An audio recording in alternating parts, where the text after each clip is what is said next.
Muling dumalaw sina Kitty Duterte at Hanilet Avancenia sa ICC Detention Facility sa The Hague, Netherlands upang kumustahin si dating Pangulong Rodrigo Roa Duterte. Ayon kay Kitty, nasa maayos na kondisyon ang dating Pangulo kahit 5 buwan na itong nakakulong. Nananatili itong masigla at malinaw ang pag-iisip bagamat nakakaramdam ng lungkot, dala na rin ng edad.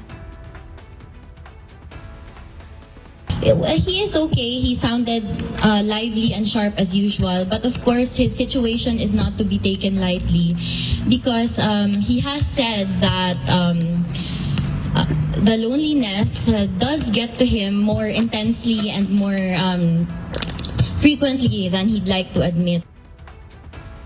Malaking tulong umano ang patuloy na komunikasyon at madalas na pagbisita ng kanilang pamilya kasama ang pagpapadala ng sulat ni Kitty na binabasa ng ama sa tuwing nalulungkot. Nagpasalamat din si Kitty sa walang sawang pagmamahal ng mga taga-suporta ng kanilang pamilya na nagbibigay lakas at pag-asa sa dating Pangulo habang nasa loob ng detention facility.